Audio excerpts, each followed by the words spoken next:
Welcome back to our channel. मैं हूं प्रेरणा झा। तो आज हम स्टॉक ऑडिट के बारे में बात करेंगे। तो हमारे साथ सीए आर के रस्तोगी सर हैं, तो हम उनसे जानेंगे कि स्टॉक ऑडिट क्या होता है। सर, हमारा पहला क्वेश्चन ये है कि स्टॉक ऑडिट होता क्या है? देखो, स्टॉक ऑडिट का जहाँ तक मीनिंग है, जैसे किसी भी ऑडिट की बात की है तो ऑडिट के लिए एक क्लाइंट होगा, उस क्लाइंट की चीजें चेक की जाएंगी और चेक करने के बाद उसकी रिपोर्ट दी जाएगी। तो ऑडिट का तो सीधा सीधा मतलब है बुक्स चेक करना है। चेक करने के बाद जो भी ऑडिटर को समझ में आई चीजें सही है या नहीं है और उसकी रिपोर्ट दे देगा। बिल्कुल वैसे ही आपका स्टॉक ऑडिट है। स्टॉक ऑडिट का मेजर कॉन्सेप्ट है कि किसी के पास कितना स्टॉक है, उस स्टॉक वो जो स्टॉक है, जो होना चाहिए स्टॉक और जो एक्चुअल में स्टॉक है, उसका ऑडिटर वेरिएशन देखेगा। अगर एक्चुअल में वही स्टॉक है जो होना चाहिए तो ऑडिटर रिपोर्ट में लिख देगा कि स्टॉक इज फाउंड करेक्ट, और अगर वेरिएशन है तो वो लिख देगा वेरिएशन। तो मेनली स्टॉक ऑडिट का जो मेजर कॉन्सेप्ट यही है कि कोई भी पर्सन जिसकी रिक्वायरमेंट है स्टॉक ऑडिट कराना, उसका स्टॉक ऑडिटर उसका स्टॉक चेक करेगा, क्वांटिटी चेक करेगा, वैल्यू चेक करेगा और देख लेगा जो स्टॉक बुक्स में रिकॉर्ड किया वो रिकॉर्ड वहां पे स्टॉक है या स्टॉक वहां पे नहीं। तो हमारा अगला क्वेश्चन ये है सर कि स्टॉक ऑडिट बैंक क्यों कराता है? एक्चुअल में आपने जो दूसरा क्वेश्चन पूछा, सच्चाई तो ये है कि ये दूसरा क्वेश्चन आपका पहला होना चाहिए, क्योंकि स्टॉक ऑडिट 90% बैंक कराता है। बैंक क्यों कराता है स्टॉक ऑडिट? इसके लिए बैंक क्या करता है, किसी भी बारोवर के स्टॉक के अगेंस्ट फाइनेंस कर देता है। अब स्टॉक उसके लिए प्राइमरी सिक्योरिटी हो गई। अब एक बारोवर ने मान लो 5 करोड़ के स्टॉक के अगेंस्ट या 50 करोड़ के स्टॉक के अगेंस्ट बैंक से 30 करोड़ का लोन लिया, यानी बारोवर ने कहा कि जी हमारे पास 50 करोड़ का स्टॉक है और हमें 30 करोड़ का फाइनेंस कर दो।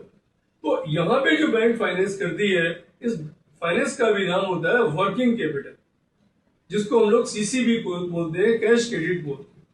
तो बैंक ने क्या किया, कैश क्रेडिट लिमिट दे दी 30 करोड़ की, वो भी किसके अगेंस्ट दे दी, स्टॉक के अगेंस्ट। अब ऐसे में बारोवर इस स्टॉक को बेच भी सकता है, नया स्टॉक खरीद भी सकता है।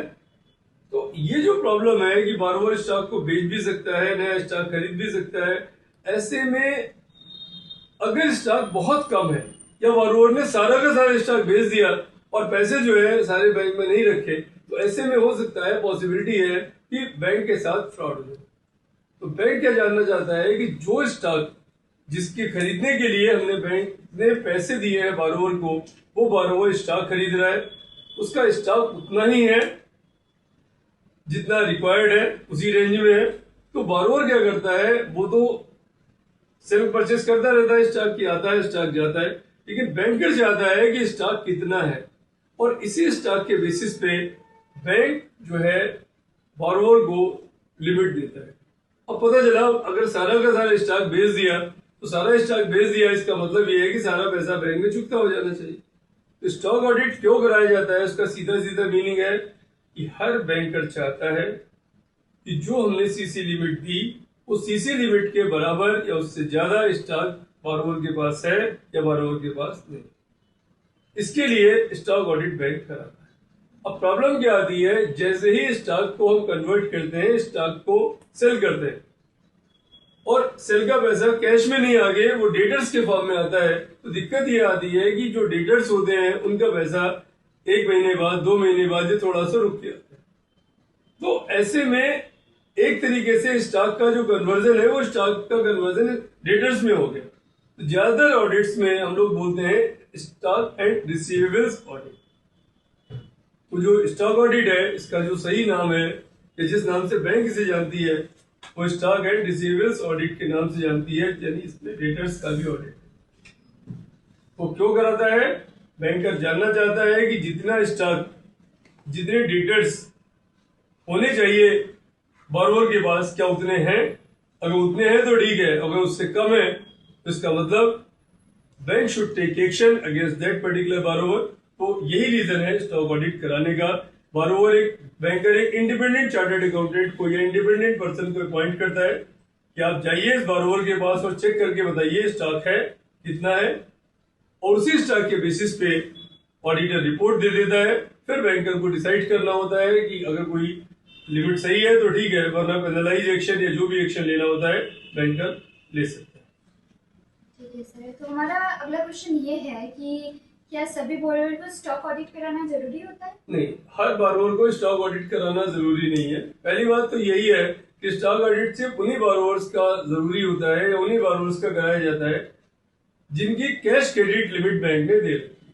यूजुअली बड़े बारोवर्स का होता है, या बड़े बारोवर्स से मतलब यूजुअली ये 3 करोड़ 5 करोड़ से ऊपर अगर होता है उन्हीं का स्टॉक ऑडिट होता है।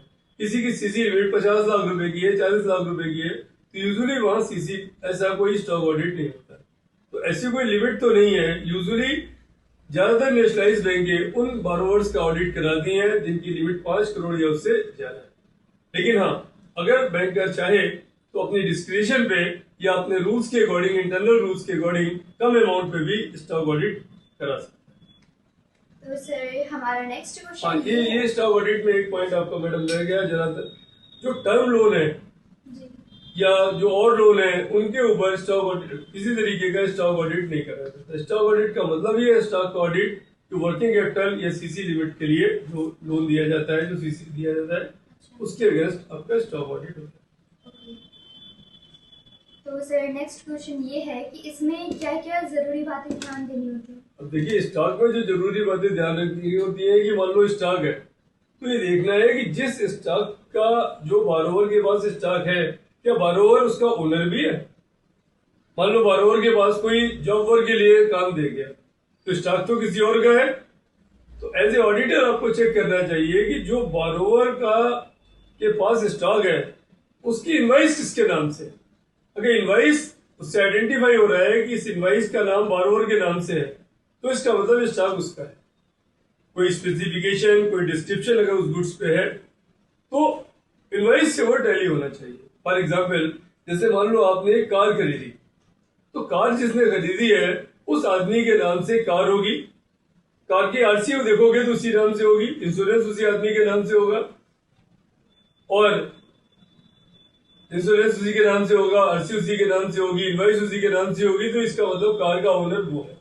बिल्कुल वैसे ही स्टॉक अगर कहीं पड़ा हुआ है तो स्टॉक उसी बारोवर का है, उसके लिए स्टॉक का जो इनवाइस है उसी बारोवर के नाम हो, जीएसटी नंबर उसी बारोवर का पड़ा हो,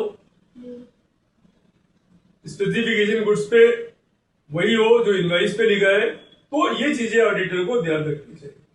दूसरी बात, स्टॉक ऑडिट यूजुअली हम लोग करने जाते हैं तो 31 मार्च को नहीं होता, कभी 15 अप्रैल को हो रहा है, कभी 20 अप्रैल को हो रहा है, कभी किसी पर्टिकुलर डेट को होता है।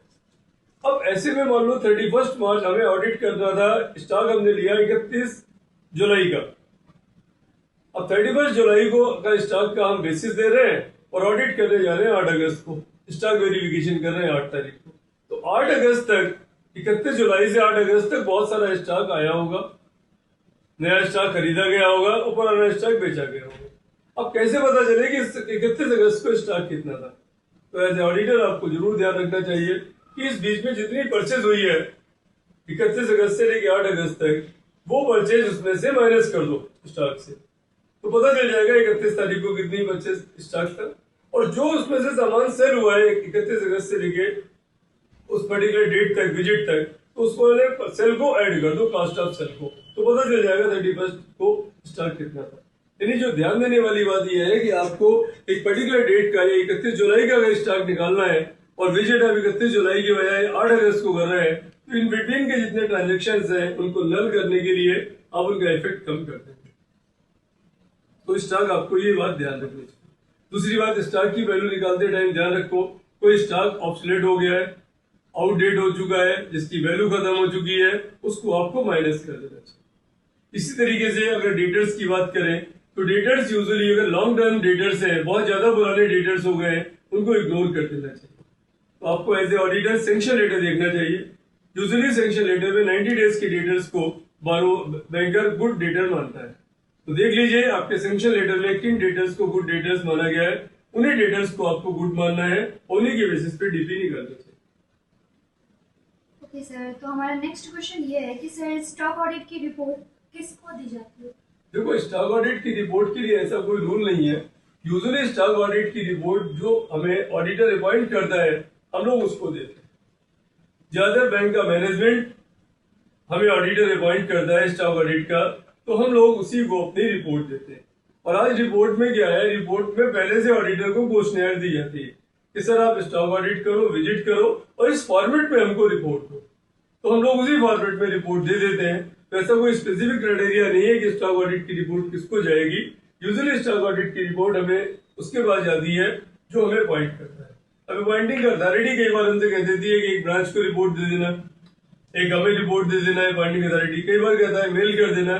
तो जो वो बताएगी उसके अकॉर्डिंग हम लोग रिपोर्ट को भेज देंगे। ठीक है सर, तो नेक्स्ट क्वेश्चन हमारा ये है कि सर क्या स्टॉक ऑडिट कंपलसरी है? नहीं, स्टॉक ऑडिट कंपलसरी नहीं है। ठीक है, स्टॉक ऑडिट बैंक के डिस्क्रिप्शन पे है या बैंक की बारोवर्स की जो कॉन्ट्रैक्ट है उसके बेसिस पे डिपेंड करता है। It is not compulsory. Okay sir, तो हमारा लास्ट क्वेश्चन ये है सर कि स्टॉक ऑडिट में ड्राइंग पावर क्या होता है? देखो, स्टॉक ऑडिट और ड्राइंग पावर ये को रिलेटेड है। जितना ज्यादा स्टॉक होता है ड्राइंग पावर उतनी ही ज्यादा होती है।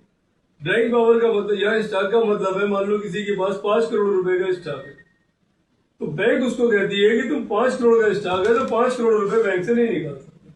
अब आपको ड्राइंग करने की परमिशन 5 करोड़ नहीं देंगे। अब आपको कम से कम 25% अपने पास रोकेंगे और बाकी जो बैलेंस बचता है आपको ड्राइंग करने की परमिशन देंगे। फॉर एग्जाम्पल, अगर 5 करोड़ का स्टॉक है, बैंक का मार्जिन 25% है, तो बचता है 3 करोड़ 75 लाख रुपए। तो बैंक से परमिशन देगा उस बारोवर को 3 करोड़ 75 लाख रुपए बैंक से निकालने के लिए। तो ये है आपकी ड्राइंग पावर, यानी कितना पैसा मैक्सिमम बारोवर बैंक से निकाल सकता है, that is called drawing power. तो यूजुअली ये स्टॉक का 75% होता है। अगर बुक डेट्स भी हैं 90 डेट्स के, तो जो बुक डेट्स होते हैं उनमें जो मार्जिन लिखा होता है उसे घटा के जो बचता है उतना पैसा डीपी के नाम से निकाला जा सकता है। इसे हम लोग ड्राइंग पावर कहते हैं, यानी वो पोर्शन।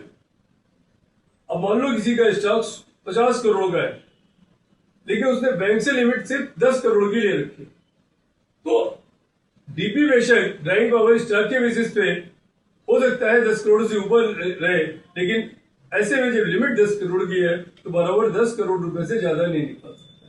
यानी अगर आप किसी को फॉर्मूला बताना चाहें तो drawing power should be less than और equal to limit given by the bank. जितनी लिमिट बैंक ने दी है उससे कम या उसके बराबर डीपी हो सकती है। डीपी कभी भी लिमिट से ज्यादा नहीं हो सकती। तो अगर फिर भी आपका कोई सवाल आता है तो ये हमने कुछ पॉइंट बताए कि स्टॉक ऑडिट क्या होता है। ठीक है जी, थैंक यू सर हमारे सभी स्टॉक ऑडिट रिलेटेड क्वेश्चंस के आंसर देने के लिए। थैंक यू अपर्णा जी बुलाने के लिए।